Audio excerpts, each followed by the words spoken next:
Queridos irmãos, estamos em mais uma escola dominical, a primeira escola do trimestre, sobre o livro de Efésios, como todos têm falado, e na minha responsabilidade está o subtítulo do terceiro tópico, a mensagem.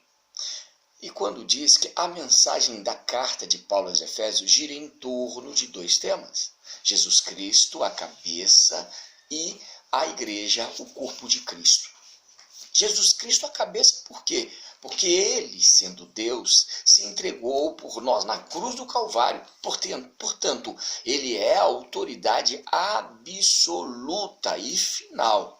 Efésios, capítulo 1, versículo 22, trata desse assunto.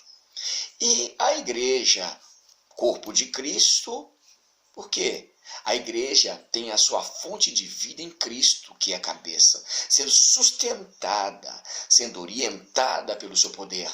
Pois é desta forma que Cristo opera, alimentando, cuidando da igreja. Enfim, nós somos o corpo de Cristo na terra. Efésios capítulo 1, versículo 23. Assim, nós podemos ver a divisão desses assuntos. Ela é dividido em 5 pontos, e nós vamos vê-lo no decorrer de todas as lições. Aí eu vou lendo aqui, vou enumerando e lendo para vocês verem. Primeiro, a consumação do plano eterno de Deus na pessoa de Jesus Cristo.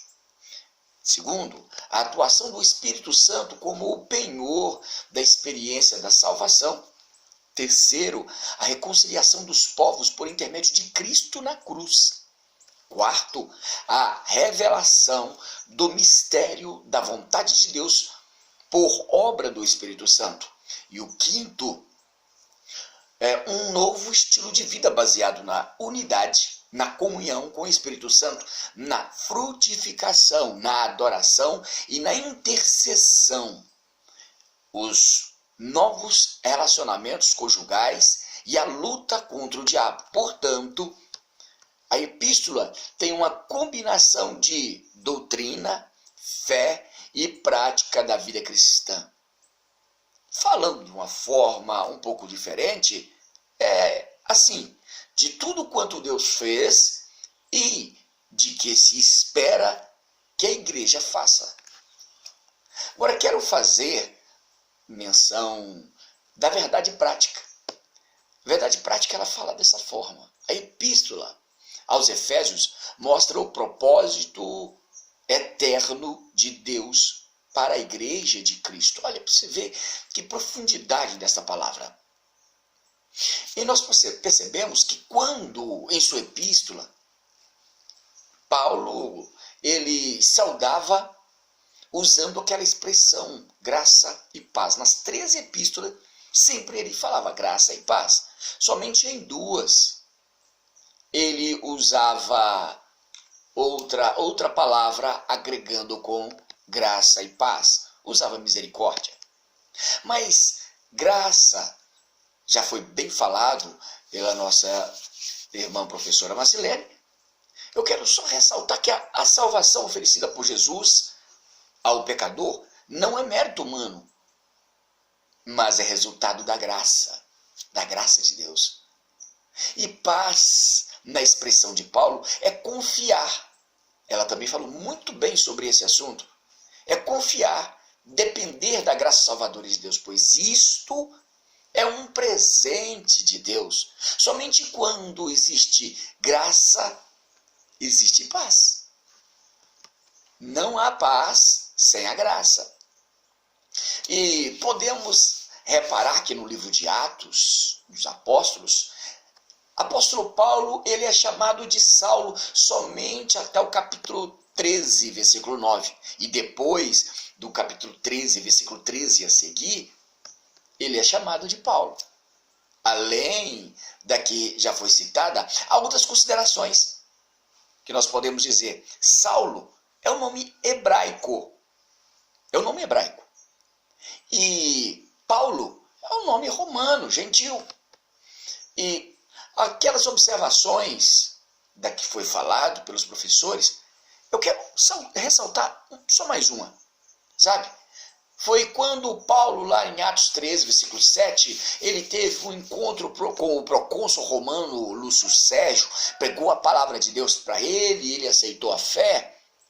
A partir daí tem aquela ideia, aquela consideração em que Paulo deixa de ser chamado de Saulo e passa a ser chamado Paulo. Essa é a questão. O tamanho do teatro, falando sobre aquele teatro, quando cabia em média de 25 mil pessoas, gente demais. Apóstolo Paulo era tão corajoso para pregar a palavra de Deus, uma sede tão grande para pregar a palavra de Deus, mas veja, um teatro desse tamanho, lotado de pessoas, gritando com grande fúria religiosa, por 2 horas inteiras, a frase, grande é Artemis dos Efésios, grande é a Artemis dos Efésios.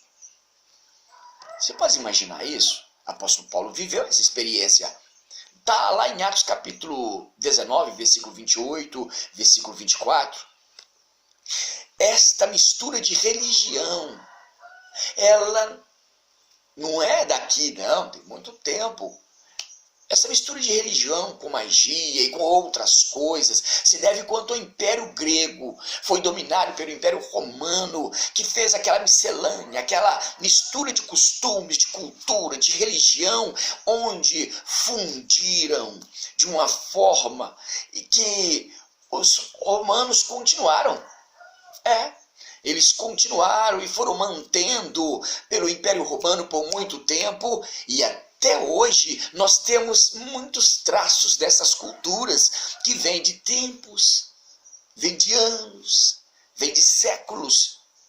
E o apóstolo Paulo viveu esse momento. Agora eu quero ir para a conclusão. A epístola revela um elaborado resumo da salvação e suas implicações para a vida cristã. Seu conteúdo recorda o favor imerecido que recebemos gratuitamente da parte de Deus. Suas exortações nos impelem a viver em santidade e alicerçados em Cristo, a cabeça da igreja, que está em Efésios capítulo 1 e o versículo 22. A batalha contra as forças das trevas ainda mais. A carta de Paulo aos Efésios tem a capacidade em Cristo de inspirar os alunos a abandonar as coisas do mundo, resolver-se na vida espiritual, aprender, manter a união fraternal na igreja, coisa muito necessária. Agora, como sempre, o estudo das Escrituras não pode terminar apenas em curiosidade. A palavra de Deus é rica, sempre nos traz grande proveito para os que têm olhos para ver e ouvidos para ouvir.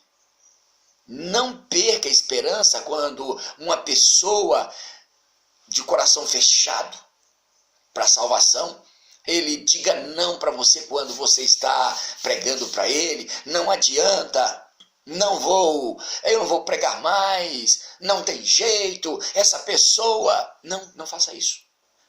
Vê o exemplo de Saulo, que antes parecia ser um caso perdido, foi conquistado por Jesus, salvo mediante muita oração, transformado numa grande e poderosa ferramenta para a disseminação do Evangelho.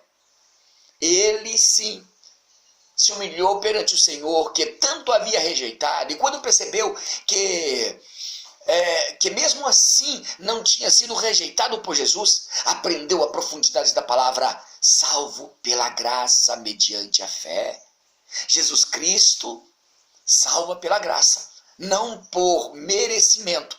Então, com esperança, oremos pelos que hoje rejeitam o Evangelho, para que amanhã sejam abençoados e sejam pessoas abençoadas que vão evangelizar, que vão levar a palavra do Senhor Jesus, antes que seja tarde demais, antes que não dê mais tempo. Oremos, irmãos, vamos fazer assim. Daqui a pouco já vou fazer as perguntas, porque chegamos no final, né, dessa lição maravilhosa. Estão preparados aí para responder? Então vamos lá. Eu vou fazer as perguntas quase que em sequência e vocês vão postando aí as respostas, tá? Por favor. Então vamos lá. O questionário.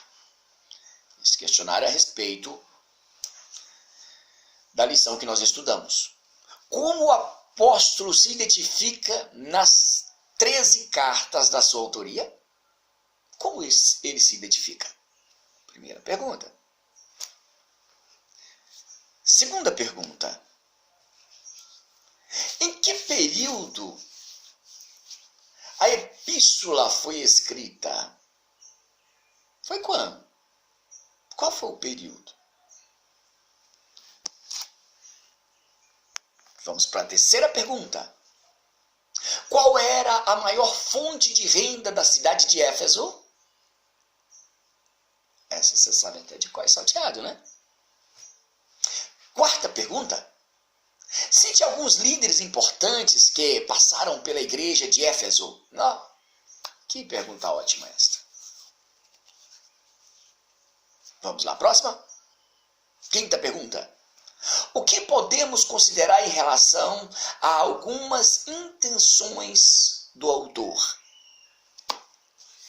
Muito bem. Vocês têm tempo para responder essas perguntas. Muitos já responderam, né? Internamente, já deu tempo de digitar. É isso aí. Que Deus abençoe. Vamos orar ao nosso Deus, agradecendo Ele por essa oportunidade, pela palavra, por tudo quanto Ele tem nos feito. E quero lembrar os irmãos que hoje à noite, às 19h30, estaremos reunidos do mesmo modelo, no WhatsApp, para louvar e engrandecer o nome do Senhor Jesus. Não perca, irmãos, não perca de forma alguma. Adore ao Senhor. Por mais difícil que for, vamos manter esta união, tá bom? Oremos ao nosso Deus. Grande Deus e eterno Pai, graças te dou por sua palavra e misericórdia, pelo teu poderio, o tanto quanto o Senhor tem nos ajudado, e a sua palavra, ó Pai Celestial, tem estado em nossa vida, em nosso coração. Eu peço, Senhor, opere de maneira grandiosa na vida dos teus servos, que a tua palavra vá e produza o efeito para o qual foi enviada, e todos possam ter, ó Pai Celestial, a oportunidade de estarem reunidos em famílias para te exaltar e glorificar no culto à noite. Em nome de Jesus eu te peço, dê um dia de paz, um dia de vitória para cada um dos teus servos. Em nome de Jesus. Queridos, a bênção, a graça do Senhor Jesus, o amor de Deus e a comunhão do Espírito Santo seja com todos, agora e sempre. Todos digam amém. Deus abençoe a toda a igreja.